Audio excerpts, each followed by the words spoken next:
I'm from the ghetto. And indeed, many have come to us saying, Bobi, you are young, we are many, we are desperate, we have nothing to lose but everything to gain. Let's pick up guns and beat up these sons of bitches. I said no, because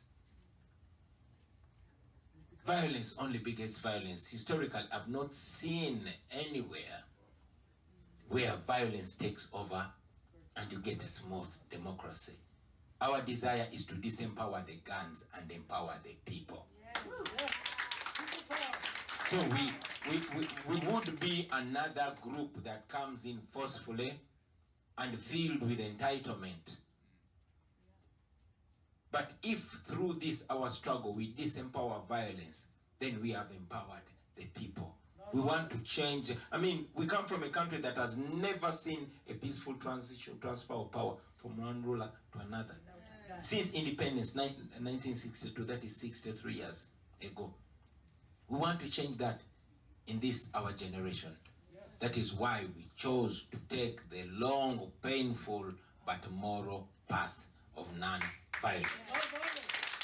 So we could have used violence, but we chose not to. Because also we know that General Museveni has been in power in Uganda for 40 years and he's a violent guy. He believes in violence. So he has, taken all these years stockpiling weapons. We chose not to take him to an area where he's an expert. We wanted to demystify violence by being non-violent. And that rendered all his stockpile of weapons useless. I mean, I'm a guy that shows up with just a microphone and he has no idea how to deal with us. He put me in jail, it got nasty. He releases me, he's in problems. So he's damned when I'm in jail, he's damned when I'm free. No wonder they resorted to abductions and killings and all that. So we could have taken the violent line. We chose not to. We chose non-violence because it has worked in the past. It's hectic, it's painful, but we know when we insist, it will not only work in Uganda, but it will become the new normal for Africa. It's time for constant killing each other is over. Thank you. Take Sherry at the back and this gentleman in the vest, and then we'll close.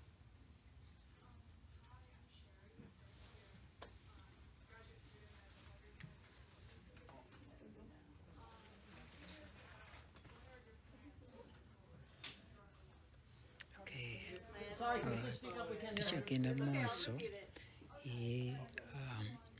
batuyinza tuzikirako very soon naye nga olukuŋŋaana luno luli ku Harvard University tugenda kubalugwa era essimu bwe beezikidde mu kaseera katono nnyo mu maaso kaawo nja kumufuna ebirala ku channels endala ezigenda maaso okukola emirimu wano nga JB Muwonge, Ghetto TV endala nyingi. Thank you. That's a tricky question. What are my plans or our plans moving forward? I would say the main plan is not to give up. Not to give up. In a dictatorship like Uganda, you don't draw plans. Your next agenda is always set by the regime because you plan to have a rally and you wake up and you're abducted. You plan to speak to the people and you wake up and you're homeless. I mean, hours before, I was a comfortable homeowner back home and a respectable citizen. 24 hours later, I was a fugitive. A month, 2 later, I'm in a foreign country. I always tease with my friends, because when you don't have a home, you're homeless. So we just go by the day, but the major plan is not to give up. Among other things that we are doing or intend to do is to work up the diaspora. When I was forced out of my country, I conditioned my mind to believe that my work has only begun now.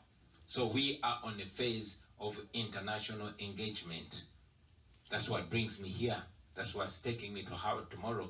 That's what takes me to Washington to knock all offices and to make sure we don't leave any stone unturned. But most importantly, to galvanize the diaspora.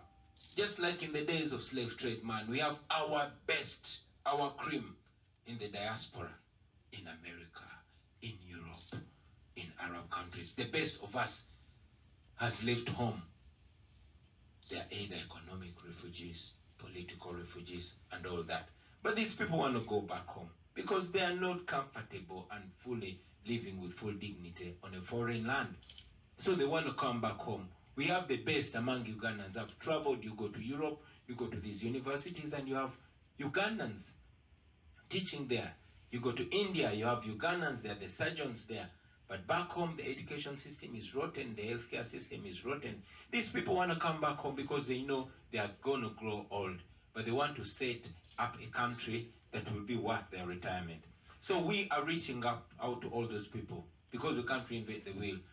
When they were fighting against dictatorships like Idi Amin, those that were in exile and in the diaspora played a huge role in the liberation of Uganda.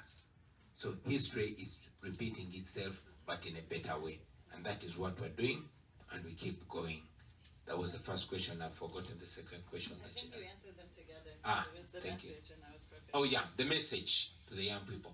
Don't give up. But not only that, rise to the occasion. Nobody is coming to save you. It is you that is going to determine your tomorrow.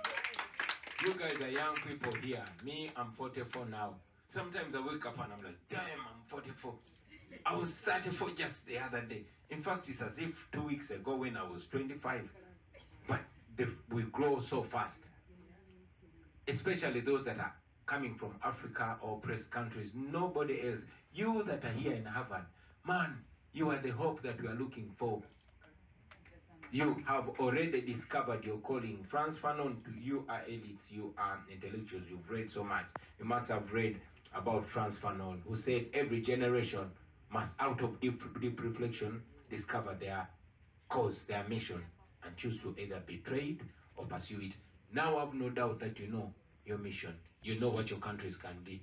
It's up to you to betray it or pursue it. You can pursue it. We are relying on you. Me, I'm here. I'm only speaking this, but I'm not an intellectual. I came to run for president when I didn't even have a university degree. You are the intellectuals of Africa. You must help yourselves by helping your people. That's a country, whatever country you come from in Africa or in any other oppressed country, you will have to go back. So play a role, rise to the occasion, and lead. People like Kwame Nkrumah, people like Mugabe when he was still a moral person, people like Jomo Kenyatta, they studied from here.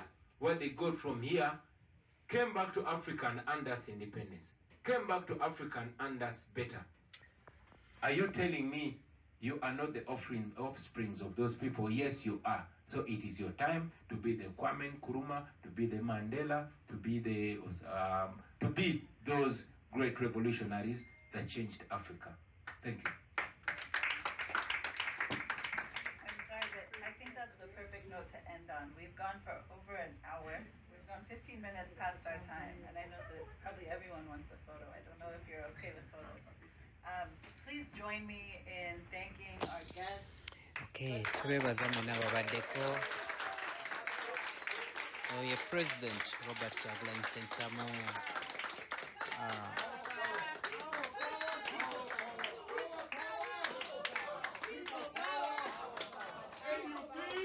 If you allow me to the young people of here, you see, I've not forgotten being a musician. And there's this verse that I always dictate to the young Africans, the young Ugandans. I always tell you, we are the country, we are the future, we are the change we badly need. We are the youngest population in the world, we stand a chance. We are the leaders of the future, and the future is today.